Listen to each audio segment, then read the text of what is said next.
حضرت میرا سوال ہے کہ تہجد کے متعلق، تہجد مطلب کنٹینیو پڑھنا چاہیے یا ایک دو دن چھوڑ کے پڑھنا چاہیے؟ یہ تھوڑا واضح کر دیجیے آپ، اول وقت پہ یا آخری وقت میں پڑھنا چاہیے، دونوں بات واضح کر دیجیے۔ پہلا سوال جی آپ کا یہ ہے کہ کیا تہجد کی نماز کنٹینیو پڑھنا چاہیے؟ دیکھیے، تہجد کی نماز یہ واجب نہیں ہے، تہجد کی نماز سنت ہے۔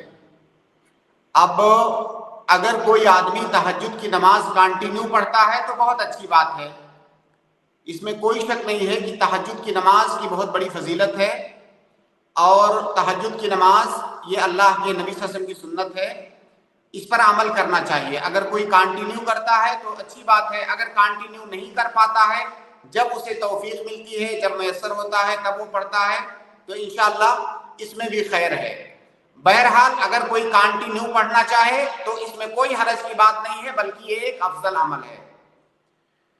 دوسرا، آپ نے تہجد کے وقت کے بارے میں پوچھا۔ تہجد کی نماز کا وقت شروع ہوتا ہے عشاء کی نماز کے بعد سے۔ عشاء کی نماز جب آپ نے ختم کر لیا، اب وہاں سے تہجد کی نماز کا وقت شروع ہوتا ہے، اور یہ طلوع فجر تک رہتا ہے۔ تہجد کی نماز کا وقت طلوع جی فجر تک رہتا ہے، جب اذان ہوتی ہے فجر کی وہی طلوع فجر ہے، تو اس دوران وہ جب چاہے تب پڑھ سکتا ہے، چاہے تو وہ شروع حصے میں پڑھے، چاہے تو درمیان حصے میں پڑھے، چاہے تو آخری حصے میں پڑھے۔ تینوں چیزیں اللہ کے نبی صلی اللہ علیہ وسلم سے ثابت ہیں۔ شروع حصے میں پڑھنا، جیسا کہ عائشہ رضی اللہ تعالیٰ عنہ کی غالباً روایت ہے کہ نبی صلی اللہ علیہ وسلم نے تہجد شروع حصے میں بھی پڑھا ہے، آخری درمیان میں بھی پڑھا ہے، اور آخری حصے میں بھی پڑھا ہے۔ لیکن اس کا جو افضل وقت ہے جس میں بیشتر اللہ کے نبی صلی اللہ علیہ وسلم تہجد کی نماز پڑھتے تھے، اس کا طریقہ یہ ہے کہ آپ رات کو 6 حصوں میں تقسیم کریں۔ مغرب کے وقت سے لے کر کے طلوع فجر تک آپ 6 حصوں میں تقسیم کریں رات کو۔ شروع کا جو 3 حصہ ہے، شروع کا 3 حصہ یعنی آدھا آپ سو کر جی کے جی گزاریں۔